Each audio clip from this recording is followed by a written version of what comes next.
Wapendwa wa taifa la Mungu,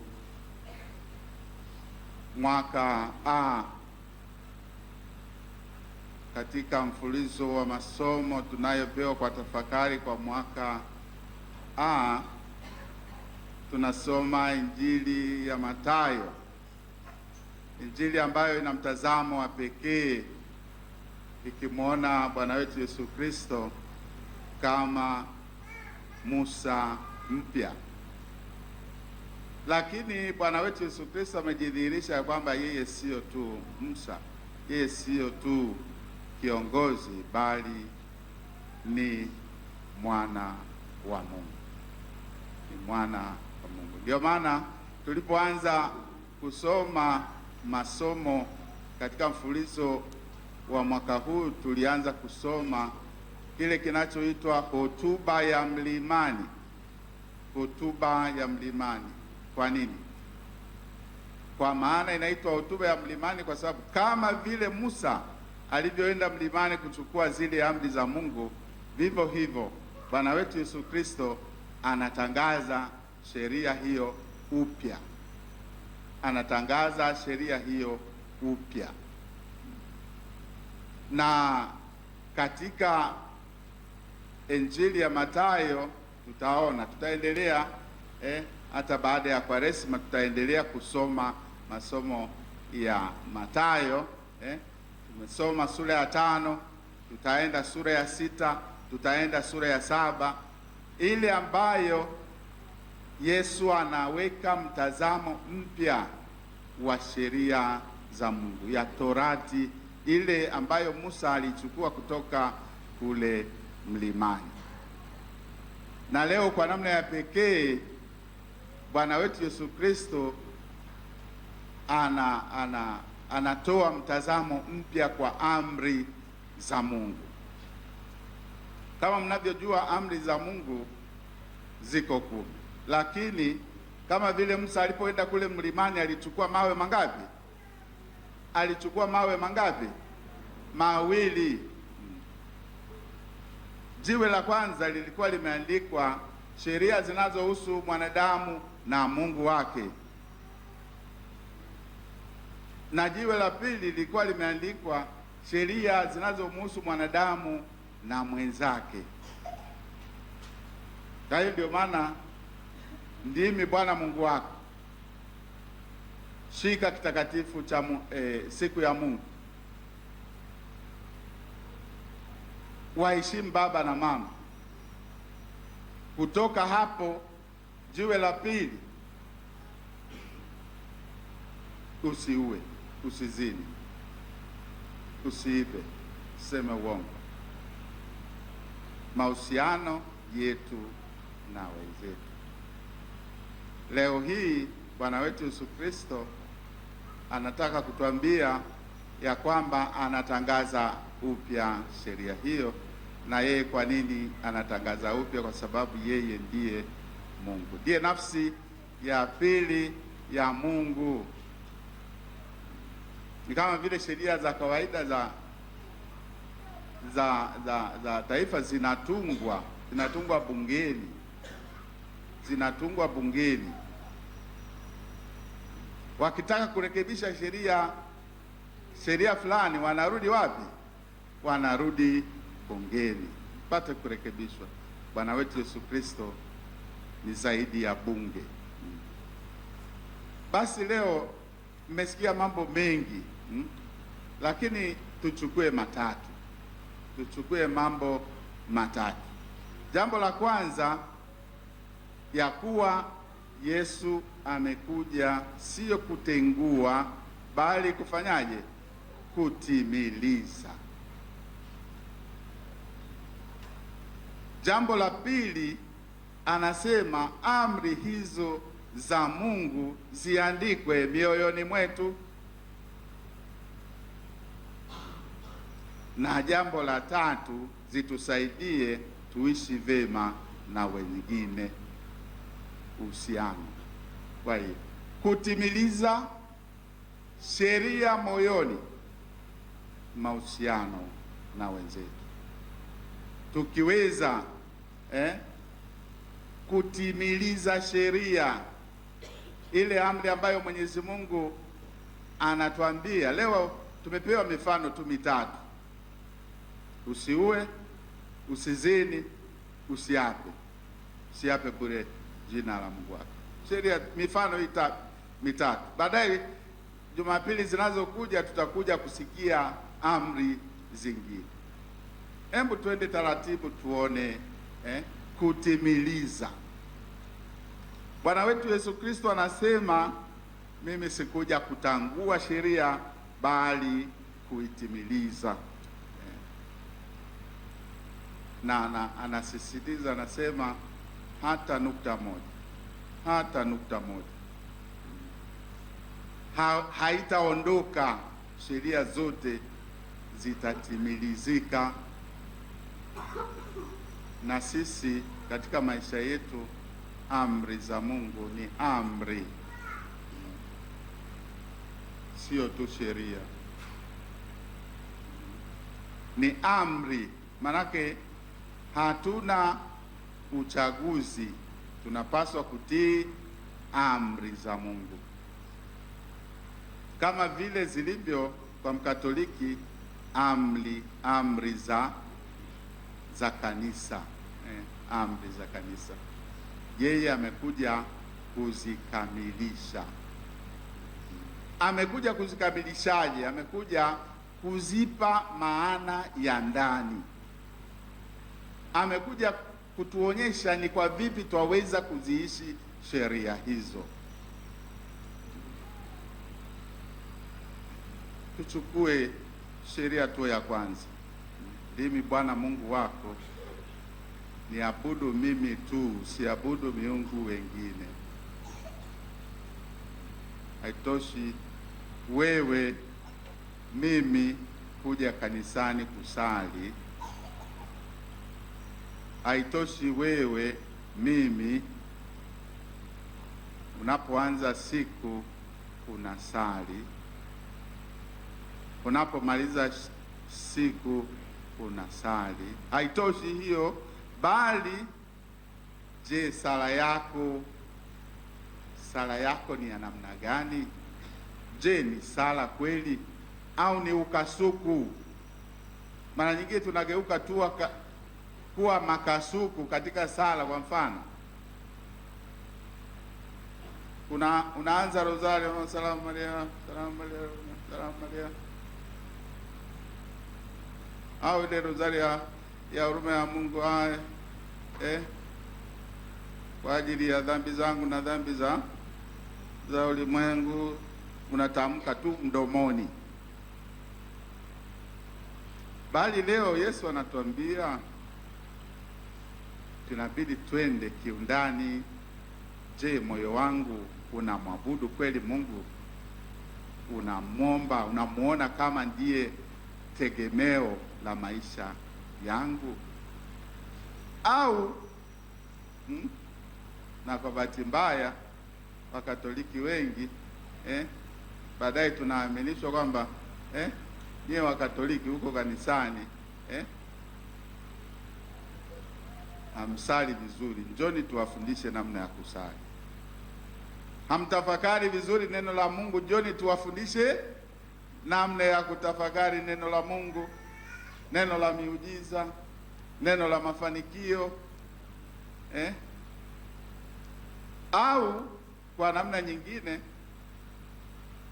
kweli kanisani nakwenda, kwenye jumuiya nakwenda, lakini nikipata changamoto kidogo, akija mtu akakupa ushauri, unajua mimi nilikuwa na tatizo fulani hivi. Kuna mzee mmoja alinipa kadawa fulani ilikaisha. Unakaa unatafakari, unasali, nibaki na tatizo langu au niende kwa huyo mzee? Na ukienda huko kwa huyo mzee unakuta tu vibuyu, unakuta irizi, maana kwambia sijui ukaue kipanya ukivae. Tumsifu Yesu Kristo. Lakini ni Mkatoliki, unakuja kanisani, unasali, hata ndani ya familia tu mnasali rozari, njia ya msalaba na mambo kama hayo. Je, sala yetu ikoje? Leo hii Bwana wetu Yesu Kristo anasema amri za Mungu tuziishi moyoni. Ndio jambo la pili. Moyo tutasikia katika Jumatano ijayo, sema rueni mioyo yenu na si mavazi. Moyo ndio chimbuko la tumwabudu Mungu mioyoni mwetu. Moyo uwe ndio chimbuko la mahusiano. Uhusiano wangu na Mungu ni moyoni. Ndio maana hata katika safari yetu ya Kwaresma baadaye tutaambiwa sala, tutaka kusali ufanyaje? Jifungie ndani ya chumba cha ndani, omba kwa Mungu Baba yenu aliye mbinguni, aonaye sirini, na huyo Baba yenu aonaye sirini ndiye atafanyaje? Ndiye atakaye kujaza, ndio atakaye kujaza. Moyo ndiyo chimbuko la yote. Moyo ni chimbuko la hisia. Moyo ndiyo chimbuko pia la yale ambayo yanaenda kinyume yanayoenda kinyume na mapenzi ya Mungu. Kwa hiyo basi turarue mioyo yetu. Bwana wetu Yesu Kristo anasema haki yenu isipozidi ile ya waandishi na Mafarisayo, hamtaurithi uzima wa milele. Tutakuwa na tofauti gani kati ya wale ambao tunakuja kanisani, ni Wakristo, tunasali, tunapokea masakramenti, na wale ambao tunakutana kule porini kwenye vibuyu na hirizi? Ndio waandishi na Mafarisayo. Au tutakuwa na tofauti gani kati ya sisi tunaokuja kumwabudu Mwenyezi Mungu hapa kanisani na kutafakari neno lake, na wale ambao tunakutana nao maofisini ambao wanatushauri tugawane bajeti iliyoletwa ofisini?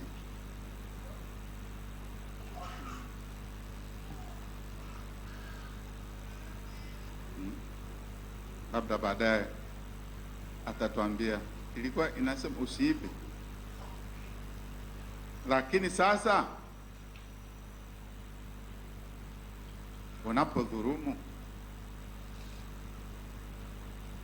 unapoletewa kesi mahakamani, ukapokea hela ili umnyang'anye kiwanja huyo ambaye hana mtetezi, wewe si mwizi? Wewe si mwizi? Haki yenu isipozidi ile ya waandishi na Mafarisayo. Manake nini?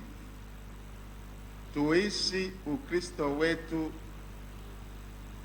kiundani, kiundani, kiundani.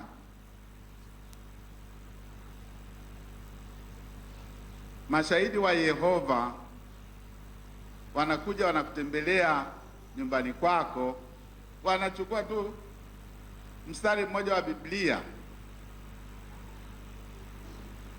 unachanganyikiwa. Sasa we Mkristo umebatizwa, umepata kipaimara, umepata Ekaristi Takatifu, unaenda kanisani, unapokea, umefunga ndoa, huyo anakuchanganya. Ni kitu gani kinachokuchanganya? Ni kwamba imani yako bado iko ya juu juu. Na leo Bwana wetu Yesu Kristo, imani yetu anataka iwe na mizizi, au kwa lugha ya kigeni wanasema radical faith. Radical faith iwe na mizizi, kwa sababu radicalism inatokana na neno la Kiingereza la Kilatini inaitwa radice. Radice ni mizizi. Imani yetu iwe na mizizi katika Injili, iwe na mizizi katika hekima ya Bwana wetu Yesu Kristo tuliyosikia katika somo la pili, waraka wa kwanza wa Paulo kwa Wakorinto, hekima ambayo watu wa huko duniani hawaifahamu na inawachanganya. Ni hekima gani hiyo? Ni hekima ya msalaba. Bwana wetu Yesu Kristo ameamua kutukomboa kwa udhaifu, sio kwa nguvu, sio kwa mabavu. Ametoa maisha yake msalabani kutukomboa. Kwa hiyo ndugu zangu, fundisho la pili, moyo ndiyo chimbuko la mahusiano, ndiyo chimbuko la mahusiano, mahusiano yetu na Mungu na mahusiano yetu na jirani, mahusiano yetu na Mungu na mahusiano yetu na jirani. Umesikia nimesema kwamba amri ya 6 usizini, lakini anasema hata ukimwangalia tu hivi kwa kumtamani tayari umeshazini naye moyoni. Anachotueleza ni nini? Fadhila au dhambi inatoka moyoni. Kitendo ni utimilizaji tu. Unaenda kuiba, unakuta mlinzi anakuwahi, yaani uliondoka kwenda kuiba, unafika pale unakuta haitawezekana. Hiyo tayari umeshaitenda, umeshaiba. Ndio maana tamaa ndiyo chimbuko ya yote. Bwana wetu Yesu Kristo anasema sio vile vitu ambavyo vinatoka nje vinaingia ndani yetu vinatufanya sisi kuwa najisi, bali ni vile vinavyotoka ndani. Kati ya hivyo alivyovitaja ni mojawapo ni tamaa, hasira, uchungu, wivu, husuda, nia mbaya. Kwa hiyo basi, wapendwa, Bwana wetu Yesu Kristo sio kwamba amekuja kubadilisha sheria. Sheria ni zile zile walizokuwa wanazitii Mafarisayo na waandishi katika Agano la Kale, lakini amekuja kuziweka sawa. Bwana wetu Yesu Kristo amekuja kufanya upya mambo yote. Basi jambo la tatu la mahusiano. Mahusiano yetu yakoje? Mwishoni hapo anasema ukileta sadaka yako madhabahuni ukakumbuka kwamba una neno na ndugu yako, iache sadaka yako altareni, rudi nyumbani ukapatane na huyo ndugu yako. Baadaye ukishapatana naye ndiye urudi utoe sadaka yako. Hapo wale ambao hawasomi maandiko kiundani unaweza kufikiria basi wale makuhani wanataka sadaka. Hapana, sio hivyo. Inaachwa hapo altareni, manake hujaitoa. Ilikuwa ni hivi, katika sheria ya Kiyahudi kulikuwa na ile sala ya Shema Israel. Ile sala ya Shema Israel walikuwa wanasema wakati unaisali kusiwe na wazo lolote linaloingilia kati hapo.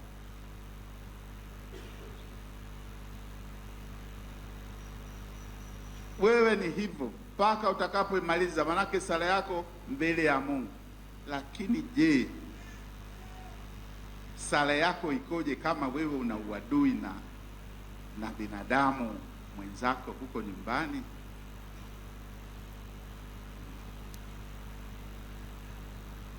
Mahusiano ndani ya familia yameshindikana. Kimbilio lako sio kutatua matatizo yako ya nyumbani, bali unakimbilia mahali pengine. Tunakimbia matatizo, ndio hiyo. Wanaume, nyumbani hakukaliki kwa sababu ya mazingira yaliyomo ndani. Badala ya kutatua mazingira yaliyomo nyumbani na kuyaweka sawa, unakimbilia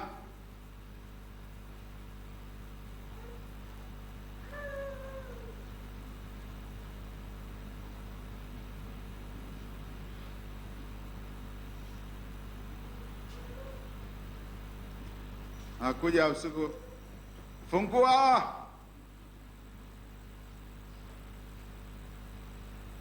hapo hakitawaka kweli? Kitawaka. Tutatue matatizo yetu yaliyoko nyumbani.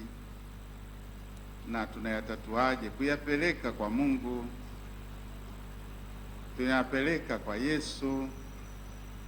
Tukumbatie msalaba, tukumbatie msalaba, sababu hakuna aliyekulazimisha. Jana nilifungisha ndoa moja, naona vijana bado wanang'aa, wanapendana, mpaka yule binti alikuwa analia machozi na kupenda.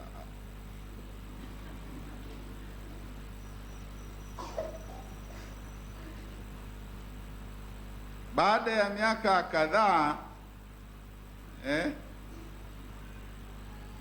katika taabu na raha, katika magonjwa na afya, nikupende na nikuheshimu siku zote za maisha yangu, ni wimbo tu. Msifu Yesu Kristo. Ni wimbo tu, nakuwa wimbo tu. Leo Bwana wetu Yesu Kristo anasema sio wimbo, ni maisha halisi, maisha halisi. Kwa hiyo basi Injili ya Mathayo inatuonyesha Bwana wetu Yesu Kristo amekuja kurekebisha, kuweka sawa,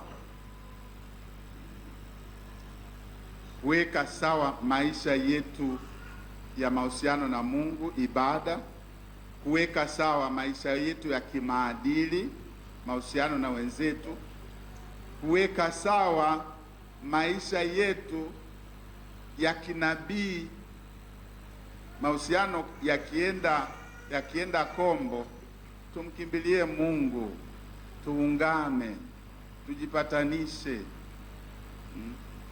turekebishe, tushone, tujenge upya mahusiano yetu.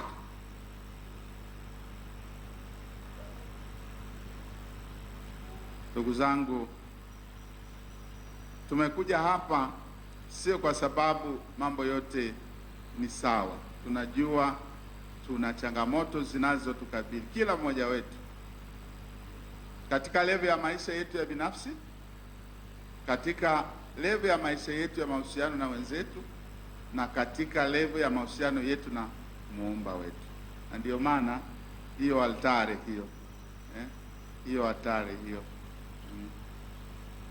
ndio kimbilio letu, ndio kimbilio letu. Sadaka ya Kristo aliyoitoa msalabani iweze kuwa kiponya roho. Damu ya Kristo aliyoimwaga msalabani iweze kutuponya majeraha yetu, iweze kutuweka sawa, tuwe na afya njema. Tumsifu Yesu Kristo.